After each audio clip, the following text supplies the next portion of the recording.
Hello and welcome to the capital study circle. Capital study circle में आप सभी का स्वागत है।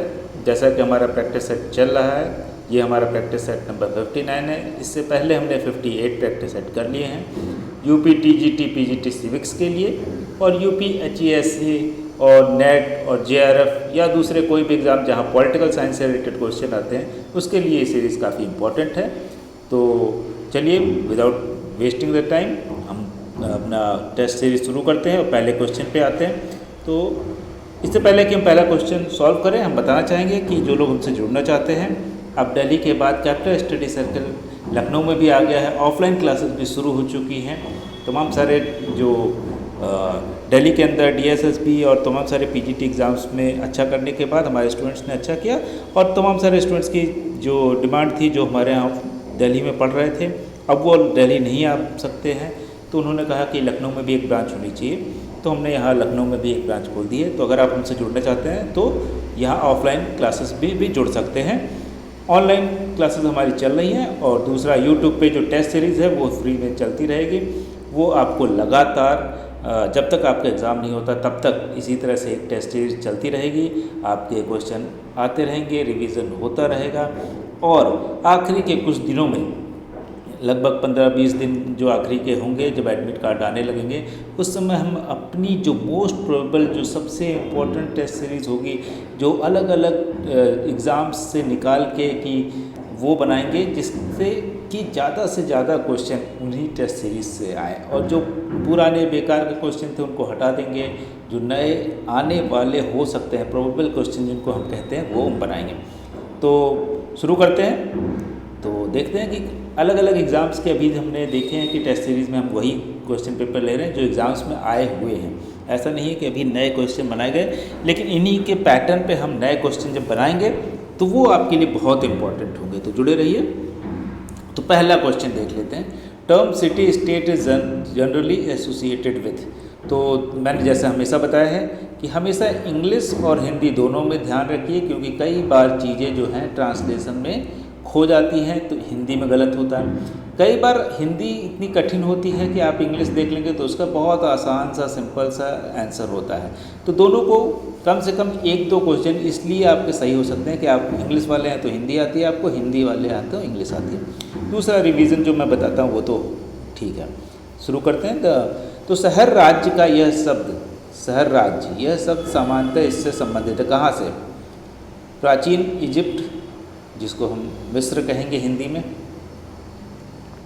प्राचीन ग्रीस जिसको हम यूनान कहेंगे, प्राचीन चीन को चीन ही कहते हैं, इनमें से कोई नहीं। तो कहाँ से रिलेटेड है? हम सभी जानते हैं कि अगर हम प्लेटो को पढ़ें, एरिस्टोटल को पढ़ें, तो वहाँ पे सिटी स्टेट या नगर राज्य क्या बात होती है। तो नगर राज्य की जब बात होती है तो प्लेटो और एरिस्टोटल कहाँ से थे? इजिप्ट से नहीं थे, चीन से भी नहीं, तो ग्रीस से थे। तो एंशिएंट ग्रीस या प्राचीन यूनान जो है इसका सही आंसर हो जाएगा। आगे बढ़ते हैं 102 नंबर क्वेश्चन पे। 102 नंबर क्वेश्चन क्या कह रहा है? Plato fix the population of an ideal state at. Plato ने जो है वो आइडियल स्टेट की, जो आदर्श राज्य की जनसंख्या फिक्स कर दी थी, वो कितनी है? प्लेटो के अनुसार जो है आइडियल राज्य, जो आदर्श राज्य है, वो कितनी होनी चाहिए? तो जो अभी हम बात कर रहे थे नगर राज्य, एक नगर राज्य में कितनी जनसंख्या होनी चाहिए, या इसी को कहते हैं पोलिस भी कहते हैं ये लोग। पोलिस को ही हिंदी में नगर राज्य या सिटी स्टेट को ट्रांसलेट करें। तो इसमें प्लेटो का 1900, 5040, 10,000, 1 लाख। तो 1900, 5040, 10,000, 10,000, 1 लाख पर्सन्स।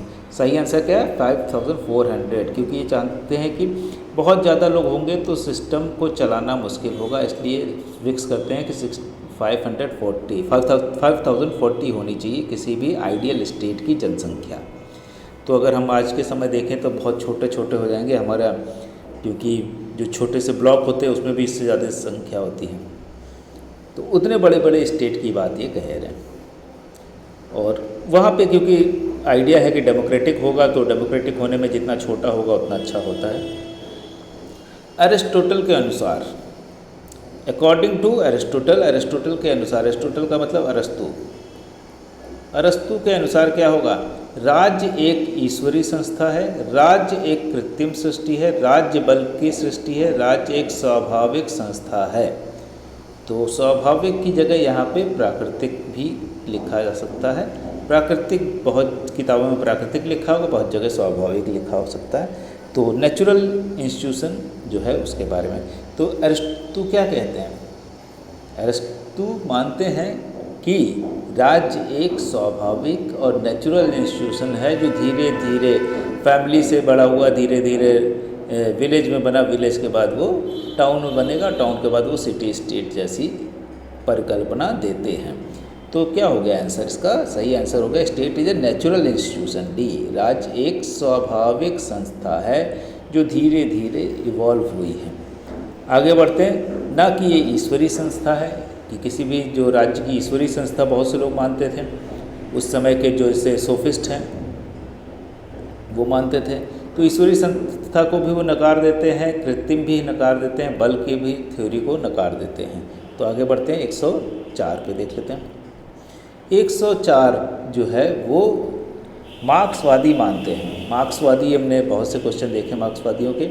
अब यहाँ पे मार्क्सवादी किस चीज़ पे बिलीव करते हैं, मार्क्सिस्ट होल्ड दैट राज्य एक वर्ग संरचना है, state is a class structure, state represents only the worker, राज्य केवल मजदूरों का प्रतिनिधित्व करता है, state represent the entire community, पूरे समाज को राज्य प्रतिनिधित्व करता है, state is a power system. अब यहाँ पे आपको समझना पड़ेगा कि मार्क्स के अकॉर्डिंग राज्य क्या है। राज्य के बारे में जो कहते हैं वो कि वो एजेंट है किसका, बुर्जुआ कम्युनिटी का, बुर्जुआ का एजेंट है। वो क्या कहता है, बुर्जुआ का मतलब हो गया, अगर आसान शब्दों में देखें तो अमीरों का एजेंट है राज्य। बोला कि राज्य किसी भी तरह का हो, चाहे वो राजशाही हो, चाहे वो प्रजातंत्र हो, चाहे वो डिक्टेटरशिप हो, सभी जो होता है, जो अमीर वर्ग होता है उसी के हित में काम करते हैं। गरीबों के हित में काम जो है राज्य कोई भी नहीं करता है, अनटिल कि वो समाजवादी राज्य हो इनके अकॉर्डिंग, तो वो गरीबों के हित में नहीं काम करता। अब ये कह रहे हैं कि राज्य हमेशा किसके हित में काम कर रहा है, शक्तिशालियों के हित में। तो राज्य एक सत्ता की पद्धति है जहाँ पावर जिसके पास है वही काम करेगा, और पावर किसके हित में यूज़ होगी, अगर आप देखेंगे तो हमेशा, चाहे वो यूएसए हो, चाहे ब्रिटेन हो, चाहे फ्रांस हो, चाहे इंडिया हो, चाहे श्रीलंका हो, चाहे वो युगांडा हो, वहाँ पे सत्ता किसके पास होती है, सत्ता जो है हमेशा चंद अमीर और कुछ पावरफुल लोग जो सोशली हो सकते हैं, रिलीजियसली हो सकते हैं, कल्चरली हो सकते हैं, स्पोर्ट्स पर्सन हो सकते हैं, लिटरेरी पर्सन हो सकते हैं, इन्हीं के आसपास घूमती है। बाकी सारे लोग जो हैं वो खाते कमाते हैं, तो इनके हित में जो है वो चीज़ें नहीं होती, जबकि अमीरों के हित में बहुत सी चीज़ें होती हैं। इसलिए राज्य एक सत्ता पद्धति है, पावर सिस्टम मानते हैं मार्क्सिस्ट। आगे बढ़ जाते हैं, 105 पे देख लेते हैं। 105 नंबर क्वेश्चन क्या कह रहा है, the statement that the state is an ethical institution which is indispensable for the full moral development of man is attributed to. English में देख लेते हैं, हिंदी में। यह कथन जो कहता है कि राज्य एक नैतिक संस्था है जो मनुष्य के पूर्ण नैतिक विकास के लिए अनिवार्य है, ये इनका आरोपण है। ये कौन डेवलप करता है? अब ये थोड़ा सा यहाँ पे जो आइडिया दिया है, व्यक्ति नहीं देखे कि स्टेटमेंट किसका है, यहाँ पे दिया है आइडियोलॉजीज़। 4 तरह की आइडियोलॉजी है। नैतिक संस्था बोल रहा है राज्य को। अभी हमने मार्क्सवादी पढ़ लिया कि मार्क्सवादी क्या बोल रहे हैं, सत्ता क्या है, अमीरों का है, बुर्जुआ क्लास कह सकते हैं, उनका हित करने वाला है, और राज्य जो है वर्किंग कमेटी है किसकी, अमीरों की। व्यक्तिपरक, इसका मतलब उदारवादी। उदारवादी क्या कहते हैं, नेसेसरी एविल, मतलब आवश्यक बुराई। तो बुराई है तो फिर नैतिक नहीं होगा, तो ये तो गलत हो गया, ये भी गलत हो गया। अराजकतावादी क्या कहते हैं, वो और एक हाथ आगे बढ़ जाते हैं। अनावश्यक बुराई कहते हैं राज्य को, कि एक तो बुराई है ऊपर से अनावश्यक, इसकी जरूरत ही नहीं है राज्य की। तो कौन बचा? नैतिकता की बात करना पूर्ण नैतिक विकास के लिए ज़रूरी, बचा है कौन? आइडियलिस्ट, आदर्शवादी, यही तो बचे।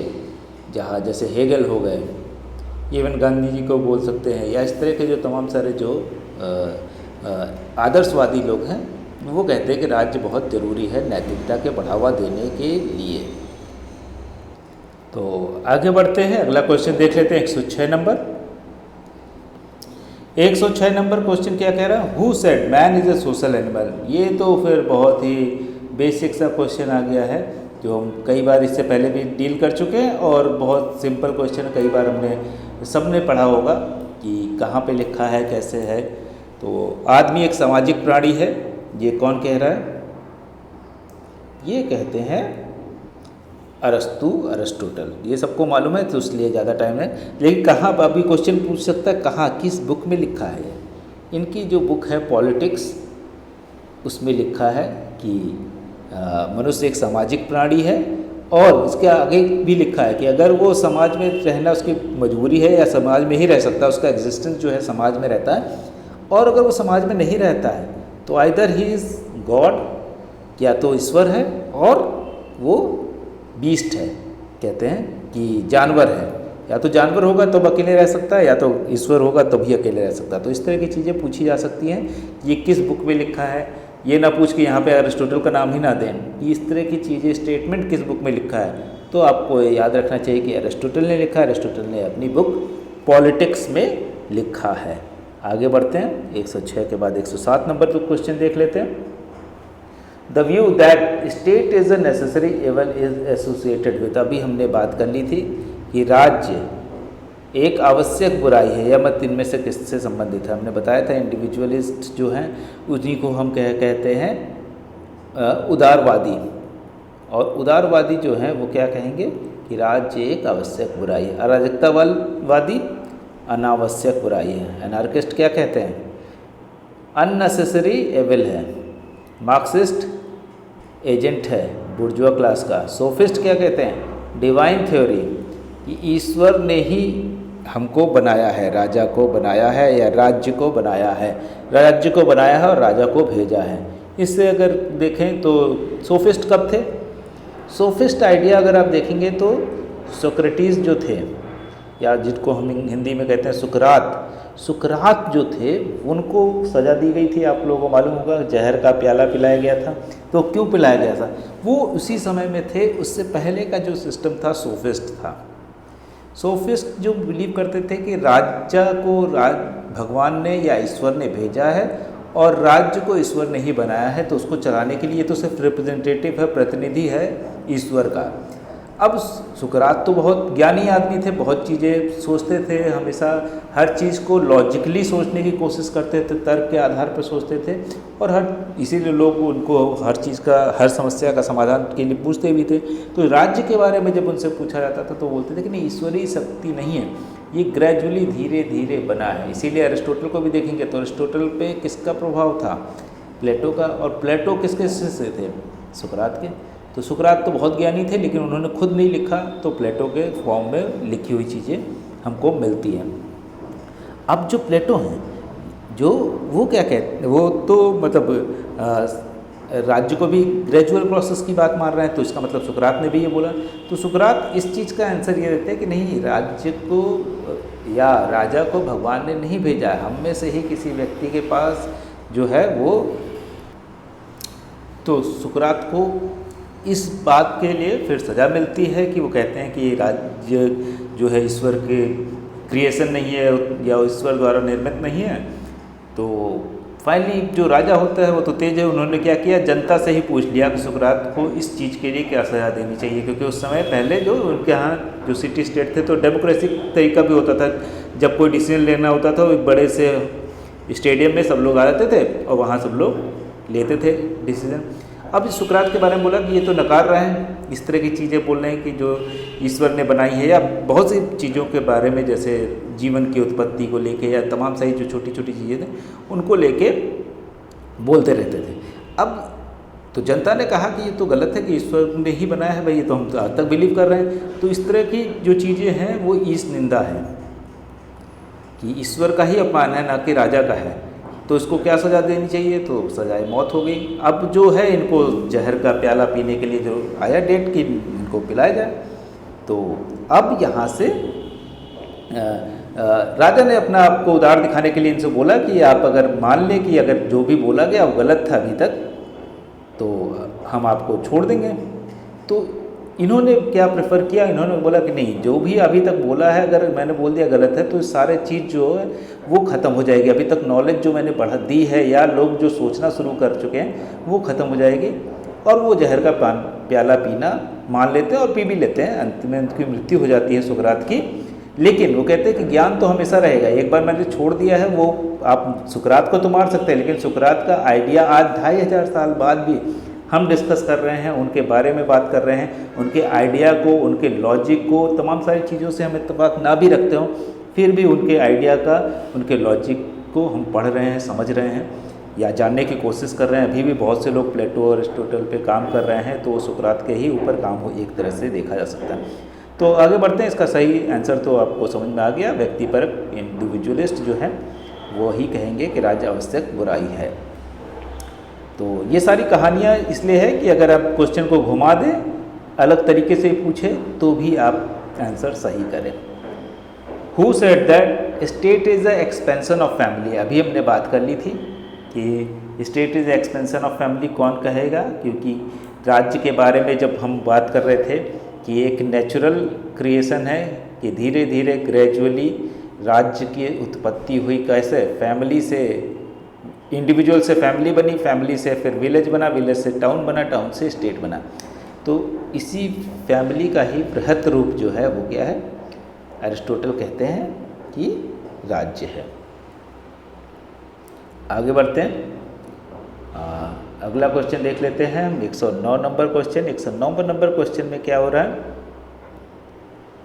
Who said I am the state. ये जो क्वेश्चन है कि बहुत बार पूछा जाता है और बहुत बार इसका सिंपल आंसर है, इसमें कुछ ट्रिक नहीं लगानी है, क्योंकि कौन कहता है? जेम्स जो है इंग्लैंड के, वो कहते हैं।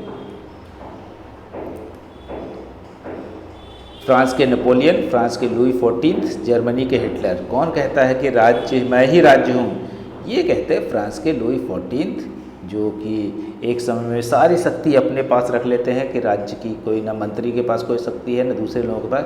कहते मैं जो कह रहा हूँ वही राज्य है और राज्य अलग नहीं है, तो मैं ही राज्य हूँ। ये आइडिया लुईस 14 का था। आगे बढ़ जाते हैं। 109 के बाद 110।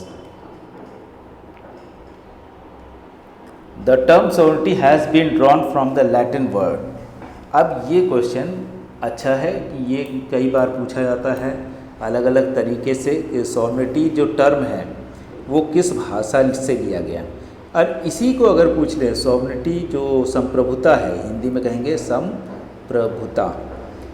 यहाँ पे सर्वसत्ता लिखी है, इसको संप्रभुता भी मानिए। तो संप्रभुता जो है पहली बार इस्तेमाल जो करते हैं, कौन करता है? बोधा। बोधिन लिखते हैं इंग्लिश में, बोधा इस तरह से हिंदी में। तो बोधा सॉवरेनिटी का पहली बार इस्तेमाल करते हैं राज्य के परिप्रेक्ष्य में। लेकिन ये टर्म लैटिन भाषा जो है किस वर्ड से, जो शब्द से ली गई है? सुपरेनस, सुप्रीम, सोवियत, स्टैचुएट। स्टैचुएट का मतलब कानूनी हो गया, सोवियत का मतलब संघ हो गया, सुप्रीम का मतलब सब सर्वश्रेष्ठ हो गया। तो क्या बचा? सुपरेनस। इसका मतलब एब्सोलूट पावर, सर्वसत्ता। एब्सोलूट पावर जिसके पास होगी वही सार्वभौमिक होगा। सार्वभौमिक का मतलब कि उसके ऊपर कोई सत्ता नहीं है। मतलब कि जैसे हम इंडिया को देखें तो इंडिया को कोई और डिक्टेट नहीं कर सकता, या यूएस, कोई भी कंट्री, पाकिस्तान को भी कह सकते हैं या कोई भी कंट्री ले सकते हैं। वो कोई भी कंट्री जो है, लेकिन इंडिया के अंदर ही अगर मान लीजिए दिल्ली या यूपी या कोई चीज़ गलत करते हैं, यूपी और दिल्ली में लड़ाई होगी, तो ऐसा नहीं कि आपस में अपनी पुलिस फोर्स भेज देंगे। इन केस ऐसा कुछ गलत करते हैं, मान लीजिए यूपी की पुलिस जाकर दिल्ली के चीफ मिनिस्टर को अरेस्ट करके ले आती है या उल्टा करती है ऐसी चीज़ें, तो ये अनकॉन्स्टिट्यूशनल हो जाएगा कि इस तरह से आप डायरेक्टली नहीं उठा ला सकते। या तो अब क्या होगा, क्योंकि इनके ऊपर सत्ता है वो सेंट्रल गवर्नमेंट इस गवर्नमेंट को बर्खास्त कर सकती है। उसी समय में राज्य अगर इंडिया कुछ करना चाहे कि इंडिया कहीं पाकिस्तान में जाके किसी को उठा लाए, कोई टेररिस्ट हो या कुछ है, तो ऐसा कोई भी कंट्री नहीं है जो इंडिया की गवर्नमेंट को अगर परमिशन ले या ना ले, या यूएस ने, आप यूएसए का एग्जांपल, यूएसए ने अफ़गानिस्तान में घुस के या पाकिस्तान के अंदर घुस के जो है लादेन को मार दिया। अब ऐसा नहीं है कि पाकिस्तान की गवर्नमेंट या अफ़गानिस्तान की गवर्नमेंट यहाँ इनको बर्खास्त कर देगी। इसी तरह से इंडिया को चाहे हम किसी को पाकिस्तान में घुस के कोई टेररिस्ट उठा लाएं या हम कहीं श्रीलंका में चले जाएं वहाँ से, तो इस बेसिस पे कोई हमको बर्खास्त, हमारी गवर्नमेंट को बर्खास्त नहीं कर सकता। तो इसका मतलब है कि सुप्रीम पावर, इससे ऊपर कोई पावर नहीं है। तो ये जो आइडिया है सुपरएनस से लिया गया है। आगे बढ़ते हैं, 111 देख लेते हैं। 111 नंबर क्वेश्चन में क्या बोला जा रहा है? Who said that sovereignty was the fullness of state? किसने कहा था कि सर्वसत्ता यह राज्य की पूर्णता है? अब ये एक क्वेश्चन अलग तरह से यहाँ पे नाम नहीं दिया है कि अगर हम देखें तो किसी का नाम नहीं, ग्रीकों ने कहा, जिसमें अगर हम देखें तो सुकरात हो गए, प्लेटो हो गए और अरस्तु हो गए, इन लोगों का नाम हो सकता है। अंग्रेज़ों में से, अंग्रेजी जो थिंकर हैं, रोमन भारतीयों ने, तो भारतीयों ने तो नहीं कहा, ये हमको आइडिया है क्योंकि होता तो हम बताते कहीं ना कहीं तो सुनते ही। ग्रीकों ने भी नहीं कहा, तो अंग्रेज़ों और रोमन में है, तो रोमन्स ने कहा। किसने कहा था सर्वसत्ता राज्य की पूर्णता है? सर्वसत्ता राज्य की पूर्णता रोमन ने बताया कि सॉवरेन होना ज़रूरी है, चाहे वो मैकियावेली हो और बाद में अगर हम देखें तो उन्हीं के आइडिया जैसा मुसोलिनी हो, इस तरह की चीज़ें बोलते हैं। 111 के बाद 112 देख लेते हैं। The concept of legal sovereignty was for the first time propounded by. अब ये क्वेश्चन थोड़ा सा ट्रिकी है। एक्चुअली लीगल सॉवरेनिटी, कानूनी अधिसत्ता की बात जब भी हम करते हैं तो वहाँ पे हमारे दिमाग में आता है जॉन ऑस्टिन का नाम। तो जॉन ऑस्टिन जब नहीं है तो फिर कौन है? कि अगर हम जॉन ऑस्टिन नहीं देखें तो कानून से पहली बार अब कौन कर रहा है, क्योंकि जॉन ऑस्टिन तो कर रहे हैं लेकिन इससे पहले भी तो सर्वप्रभुता में ये चारों ही बिलीव करते हैं। एक तरह से देखें तो अलग अलग तरीके से, अगर टी.एच. ग्रीन देखें तो कल्याणकारी राज्य को या पॉजिटिव स्टेट को ही मानते हैं कि सार्वभौमिक है। लॉक भी क्या कहते हैं, जो स्टेट है या जो वो सार्वभौमिक है, क्योंकि सभी लोग अपनी जो शक्ति है वो एक सोशल कॉन्ट्रैक्ट के थ्रू इस राज्य को दे देते हैं। तो अल्टीमेटली राज्य जो है संप्रभु है। रूसो भी यही कहते हैं, लेकिन आइडिया क्या है, जनरल विल के थ्रू, कि सभी लोगों की आम सहमति, सोशल कॉन्ट्रैक्ट तो होगा। अपनी बुक भी, इनकी बुक भी सोशल कॉन्ट्रैक्ट के नाम से है। तो सोशल कॉन्ट्रैक्ट में एक जनरल विल, जो आज सामान्य इच्छा बनेगी, वो राज्य को दे दी जाएगी और राज्य जब चाहे जैसा चाहे वो ले सकता है, क्योंकि सभी लोग मिलके ही राज्य बन रहे हैं, जैसे स्विट्जरलैंड हो गया दूसरी जगह। तो कौन बचा? हॉब्स। हॉब्स भी ये पहला आइडिया लाते हैं कि संप्रभु कौन हो जाएगा, जो स्टेट है वो संप्रभु हो जाएगा। क्यों? क्योंकि सभी लोग एक ऐसी स्थिति में हैं कि आपस में लड़ रहे हैं, झगड़ रहे हैं, और उस स्थिति से निकलने के लिए एक सोशल कॉन्ट्रैक्ट, सामाजिक समझौता करते हैं और अपनी सभी शक्तियाँ क्या दे देते हैं, राज्य को देते हैं कि ये लॉ एंड ऑर्डर बनाए रखे, हमारे जीवन की सुरक्षा करे। और हम इस राज्य की बात मानने से तभी इनकार कर सकते हैं जब अपना काम ये नहीं करे, कि मान लीजिए लॉ एंड ऑर्डर भी नहीं बना पा रहा, हमको सुरक्षा भी नहीं दे पा रहा, हमारे जीवन के पीछे लग गया राज्य, तो इसके खिलाफ आप विद्रोह कर सकते हैं। अदरवाइज सारी शक्ति इसको मिलनी चाहिए, इस राज्य को। तो राज्य सबसे पहले सॉवरेन कौन बोल रहा है, क्योंकि सबसे पहले हॉब्स का ये आइडिया था। तो हॉब्स ने ये आइडिया सबसे पहले दिया था, इसलिए हम कह सकते हैं कि हॉब्स पहले कानूनी अधिसत्ता की बात करते हैं, क्योंकि कॉन्ट्रैक्ट जो होगा वो लीगल टाइप का चीज़ होगी। सोशल कॉन्ट्रैक्ट, जैसे दैवी शक्ति भी है, लेकिन दैवी शक्ति में कोई कॉन्ट्रैक्ट नहीं है, तो इसलिए दैवी शक्ति को लीगल नहीं बोल सकते। ये राजा को, अगर मान लीजिए राजा को भगवान ने भेजा भी है, तो भी कोई कॉन्ट्रैक्ट साइन नहीं हुआ है, कोई लीगल। लेकिन यहाँ पे जो लीगल कॉन्ट्रैक्ट कह सकते हो रहा है, सोशल कॉन्ट्रैक्ट जो है एक लीगलिटी है, इसलिए यहाँ पे कानूनी अधिसत्ता के लिए हॉब्स को सही माना जा सकता है। आगे बढ़ते हैं, 113 पे पहुँचते हैं। 113 नंबर क्वेश्चन क्या कह रहा है? द प्लूरलिस्ट बिलीव्स इन, अनेकवादी इसमें विश्वास करते हैं। ये किस चीज़ को बोले? कानूनी अधिसत्ता में, राजनीतिक अधिसत्ता में, सांकेतिक अधिसत्ता में, संपूर्ण अधिसत्ता में। तो legal, political, nominal, absolute sovereignty. तो किस में बिलीव करते हैं? तो अगर हम देखें कि जो प्लूरलिस्ट हैं वो कौन कौन है, अगर बड़े नाम देखें प्लूरलिस्ट में तो हैरोल्ड लास्की का नाम आता है, इसके अर्नेस्ट बार्कर का, GDH कोल बड़े नाम हैं, AD लिंडसे भी हैं, ये सब भी पूछा जा सकता है, इसलिए डुगिट भी हैं, मैकाइवर भी हैं, या इसके अलावा रॉबर्ट डहल भी हैं। तो ये सारे नाम जो है, एक तो प्लूरलिस्ट के नाम से याद रखिए कि सारे नाम, इसको लिस्ट बना लीजिए, और अदरवाइज़ हम PDF जब देंगे आपको बाद में तो ये सारी चीज़ें बना के देंगे। तो किस तरह की अधिसत्ता की बात करते हैं कि अनेकवादी? कानूनी अधिसत्ता, राजनीतिक अधिसत्ता, सांकेतिक अधिसत्ता, संपूर्ण अधिसत्ता। बिलीव्स इन, वो कहते हैं पॉलिटिकल सॉवरेनिटी। पॉलिटिकल सॉवरेनिटी का मतलब राज्य के पास एक सॉवरेनिटी होनी चाहिए, लेकिन ऐसा नहीं है कि राज निरंकुश हो। तो पॉलिटिकल होने का मतलब राज निरंकुश नहीं होना चाहिए, राज्य के ऊपर भी, चाहे वो पार्लियामेंट हो, चाहे वो प्रेशर ग्रुप हो, चाहे वो दूसरे ग्रुप हो, उनका नियंत्रण होना चाहिए, डेमोक्रेटिक लोगों का नियंत्रण होना चाहिए, और एक जगह कहीं सत्ता केंद्रित नहीं होनी चाहिए। तो राजनीतिक अधिसत्ता की तो बात करते हैं, लेकिन एक जगह केंद्रित नहीं होनी चाहिए। और उसका अगर देखें तो कह सकते हैं कि नॉमिनल सॉवरेनिटी किस तरह होती है, लेकिन पॉलिटिकल सॉवरेनिटी है। आगे बढ़ते हैं, 113 के बाद 14 पहुँच जाते हैं। If sovereignty is not absolute, no state exist. ये बोलना है कौन?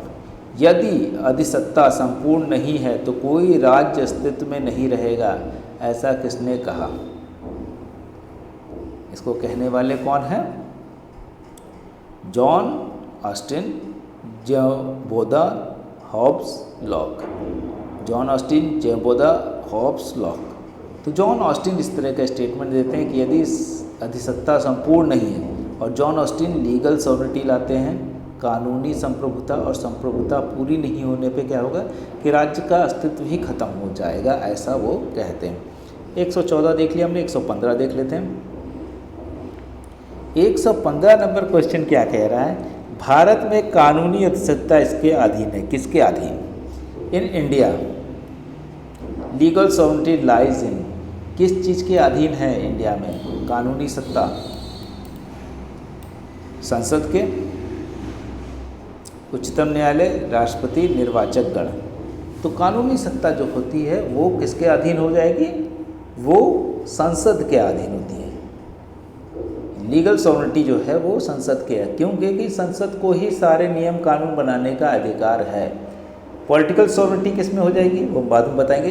लीगल सॉवरेनिटी क्या है कि कॉन्स्टिट्यूशन ये अधिकार देता है कि पार्लियामेंट ही डिसाइड करेगा कि हमारी फॉरेन पॉलिसी क्या होगी, हमारी स्टेट पॉलिसी क्या होगी। इसके अलावा कोई और नहीं, डायरेक्टली उच्चतम न्यायालय नहीं बना सकता या राष्ट्रपति नहीं बना सकता, डायरेक्टली निर्वाचक गण भी नहीं बना सकते। तो कानूनी रूप से कौन बनाने के लिए तैयार है कि चाहे जो ऐसा फैसला गलत हो या सही, उससे मतलब नहीं, लेकिन उससे ऊपर कुछ भी नहीं। मान लीजिए हमारी फॉरेन पॉलिसी, हमको पाकिस्तान पे अटैक करना है, तो अटैक करना सही या गलत बाद में पॉलिसी डिसीजन हो सकता है, वो जनता डिसाइड करेगी सही था गलत, लेकिन अल्टीमेटली वो पार्लियामेंट के ऊपर है, क्योंकि सरकार अगर मेजॉरिटी में है तो वो पास करा लेंगे उसको, तो अल्टीमेटली पार्लियामेंट ही डिसाइड करेगी कि कोई भी चीज़ गलत है या सही। कोई भी नियम कानून आप देखिए, जैसे नोटबंदी हो या कोई भी चीज़ हो, तो वो पार्लियामेंट ने किया, सोवरेन है, क्योंकि उससे ऊपर कोई नहीं है। कोई कोर्ट में चला जाए या कोई और किसी जगह पे कंप्लेन कर दे, वो सरकार बर्खास्त कर दे, ऐसा नहीं है। लेकिन कोई राज्य अगर ऐसा करेगा तो ऊपर की सेंट्रल गवर्नमेंट उसको बर्खास्त कर सकती है। तो इसलिए सबसे क्या हो गया? पार्लियामेंट इसका आंसर हो गया। कानूनी अधिसत्ता पार्लियामेंट के पास होती है। आगे बढ़ते हैं, 116 नंबर देख लेते हैं। डिजूरे सोवरेनिटी रिफर्स टू, विधि विधिक जो है सर्वसत्तात्मक का मतलब है। अब ये है कि एक व्यक्ति को शासन करने का और आज्ञाकारिता वश में रखने का कानूनी अधिकार। तो डिजूरे का मतलब कानूनी अधिकार ही होता है। मतलब डिफैक्टो का क्या है? डिफैक्टो का मतलब वो उस चीज़ के लिए तो नहीं बना है, लेकिन जैसे हम शासन जो एग्जीक्यूशन का हेड होता है वो कौन होता है? प्रेसिडेंट। लेकिन प्रेसिडेंट अपने से कुछ नहीं कर सकता। डिफैक्टो कौन है? प्राइम मिनिस्टर जो है। डिफैक्टो पावर प्राइम मिनिस्टर के पास है, डिजूरे प्रेसिडेंट के पास। तो संसद द्वारा सेकंड देख ले, संसद द्वारा प्राधिकृत व्यक्ति द्वारा देश का शासन। संविधान द्वारा एक व्यक्ति को पूरे अधिकार दिए गए हैं लेकिन वह सत्ता का उपयोग नहीं करता, ये गलत हो जाएगा। राज्य संवैधानिक शासन है। तो सही क्या हो गया? अभी हमने जो बात की, एक व्यक्ति को शासन करने का आज्ञाकारिता वश में रखने की कानूनी अधिकार। तो कानूनी अधिकार जिसको मिला वो डिजूरे है। जैसे डिजूरे हेड कौन हो गया? इंडिया का प्रेसिडेंट। और डिफैक्टो हेड कौन हो जाएगा? पीएम, क्योंकि सारे काम तो यही करता है। आगे बढ़ते हैं, 116 के बाद 117 देख लेते हैं। 117 नंबर क्वेश्चन क्या कह रहा है? Under democratic system of government the popular sovereignty resides in. लोकतांत्रिक प्रणाली को सरकार में लोक अधिसत्ता इनमें रहती है। लोकतांत्रिक प्रणाली में कहाँ पे रहती है? डेमोक्रेटिक सिस्टम में पॉपुलर सॉवरेनिटी कहाँ रहेगी? लोक अधिसत्ता या लोक संप्रभुता भी हो सकता है। सामान्यतः चुना गया प्रतिनिधि निकाय, निर्वाचक गण, लोग, ऊपरी सभी। तो लोग पॉपुलर सॉवरेनिटी कहाँ पे रहेगी? और वो भी लोकतांत्रिक सिस्टम में पॉपुलर सॉवरेनिटी होती है लोगों में, पीपल के अंदर। क्योंकि वो चाहे तो मान लीजिए अभी कोई चीज़ सही है, संप्रभु है, जैसे हमने बोला पार्लियामेंट संप्रभु है, लेकिन पार्लियामेंट तभी तक संप्रभु है जब तक जनता का सपोर्ट है। अगर जनता का सपोर्ट चला गया तो या तो सरकार गिर जाएगी या फिर अगले इलेक्शन में हार जाएगी तो उस फैसला बदल दिया जाएगा, या फिर बीच में भी हो सकता है। अगर श्रीलंका को देखें तो क्या हुआ? सत्ता का समर्थन था, लोगों द्वारा चुनी गई गवर्नमेंट थी, लेकिन लोग नाराज़ हो गए तो क्या हुआ? वो बीच में छोड़ना पड़ा। या पाकिस्तान में भी देखें, इमरान खान को बीच में ही सत्ता छोड़नी पड़ी क्योंकि लोग उन पर भरोसा नहीं कर रहे हैं। तो अल्टीमेटली अभी तक तो सारी, अगर हम इमरान खान को देखें तो सारी सत्ता संप्रभुता उन्हीं के पास थी, लेकिन फिर अगर सारी संप्रभुता उनके पास है तो फिर अचानक हटाना क्यों पड़ा? तो इसका मतलब है कि संप्रभुता कहीं और भी है, लोगों के अंदर है। लोग अगर नहीं चाहेंगे तो सारी सत्ता होने के बावजूद आप काम नहीं कर पाएंगे। जैसे श्रीलंका में हुआ कि वहाँ के राष्ट्रपति बने हुए थे लेकिन फिर भी काम नहीं कर पाए क्योंकि लोग नाराज़ हो चुके थे। 118 according to Laski the state is. अब लास्की के अकॉर्डिंग पूछ रहे हैं कि स्टेट क्या है। अब ये कई बार क्वेश्चन पूछा गया है, इसको अगर आप याद कर लीजिए, रट लीजिए तो, क्योंकि लास्की को हमने बताया कि लास्की एक जो सोशलिस्ट, जो कह सकते हैं फेबियन सोशलिस्ट भी थे या मार्क्सिस्ट सोशलिस्ट भी कह सकते हैं। दूसरा थे कि वो लेबर पार्टी के जो प्रेसिडेंट भी थे और इंटेलेक्चुअल तो थे ही। इन्होंने बहुत सी बुक, जिसमें से बहुत फेमस जो है ग्रामर ऑफ पॉलिटिक्स जो है वो बुक लिखी। तो ये सारी जो चीज़ें हैं ग्रामर ऑफ, तो इनका आइडिया क्या था कि राज्य क्या है? वो कहते हैं कि मास्टर ऑफ सोसाइटी। अब देख सकते हैं हम ग्रामर ऑफ पॉलिटिक्स या मार्क्सिस्ट हैं, सोशलिस्ट हैं, तो इस तरह से तो नहीं कहेंगे। समाज और संघ की अधिपति की मास्टर है वो हो नहीं सकता। सर्वेंट ऑफ सोसाइटी ये हो सकता है। आइडिकल विद सोसाइटी ऐसा भी नहीं है। तो सही आंसर क्या हो गया? B, servant of the society. राज्य जो है सेवक है समाज का, लोगों का, जनता का। तो ये सही हो गया आंसर। तो इनकी बुक जो फेमस है वो कौन सी है? Grammar of politics. ये भी याद रखिए। ये क्वेश्चन नहीं आएगा तो वो आएगा, लास्की से कोई ना कोई क्वेश्चन आता ही है। आगे बढ़ते हैं। 19 number, in modern times the force theory found a strong advocate इन। आधुनिक समय में बल सिद्धांत के बलिष्ठ समर्थक थे, कौन था?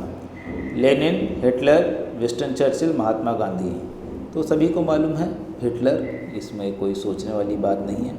आगे बढ़ते 120 नंबर क्वेश्चन पर पहुँच जाते हैं। अकॉर्डिंग टू मैट्रियार्कल थ्योरी, अब ये है बहुत अच्छा क्वेश्चन। मातृत्व सिद्धांत के अनुसार परिवार का प्रमुख था। मैट्रियार्कल सोसाइटी, अब इसका अपोजिट देख लेंगे तो पैट्रियार्कल सोसाइटी। पैट्रियार्कल सोसाइटी जो है उसमें किसका होगा, मैन का, जो ओल्डेस्ट मैन होगा। या इसी समय मातृ सोसाइटी में कौन होगा, तो सबसे बड़ी महिला सदस्य, सबसे बड़ा पुरुष तो नहीं होगा। राजा ने नियुक्त किया गया नहीं होगा, प्रमुख पुरोहित ये भी नहीं होगा। तो महिला सबसे बड़ी जो होगी वो मैट्रियार्कल सोसाइटी में हेड होगी।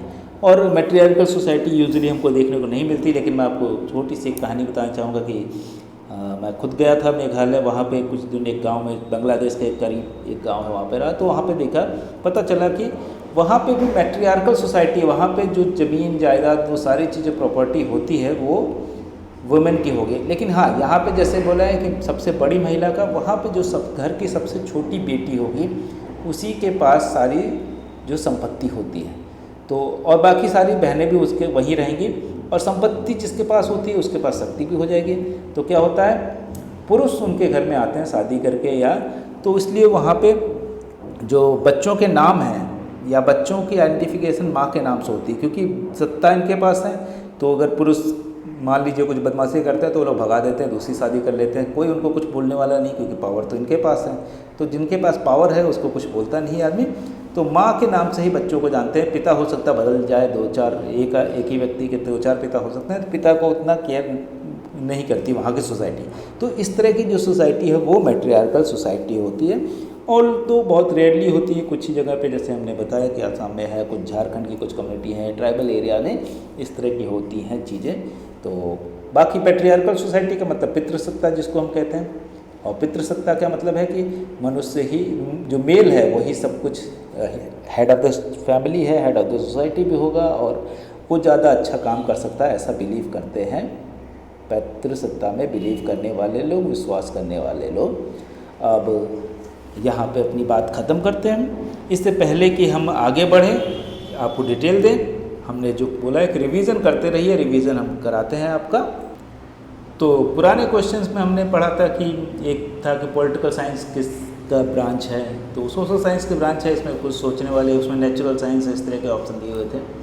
फैबियन सोसाइटी जो है वो क्या बिलीव करती है, फैबियन सोसाइटी सोशलिज्म में बिलीव करती है। कैसा सोशलिज्म, कैसा समाजवाद, वो ऐसा समाजवाद चाहते हैं जहाँ पे जो गरीबी और अमीरी का भेद बहुत कम हो। दूसरा ये है कि कैसे चाहते हैं, तो अनलाइक मार्क्सिस्ट आइडिया के मार्क्स की तरह नहीं कि वो कहते हैं कि क्रांति होगी, बल्कि धीरे धीरे लोगों को समझा के होगा। और इसके अलावा लैंड के प्रश्न में कि जो लैंड है वो राज्य की होनी चाहिए और उसमें सभी का हिस्सा बराबर होना चाहिए।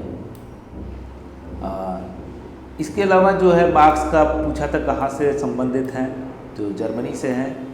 इसके अलावा जो है फ्यूअर मार्क्स के ऊपर किसका किसका प्रभाव पड़ा, तो हेगल का और फ्यूअरबाख का। हेगल जो है डायलेक्टिक या द्वंद्वात्मक पद्धति, और जो रिलीजन के ऊपर जो उनकी विचारधारा है उसमें सबसे बड़ा रोल प्ले करते हैं फ्यूअरबाख। तो इसके अलावा जो है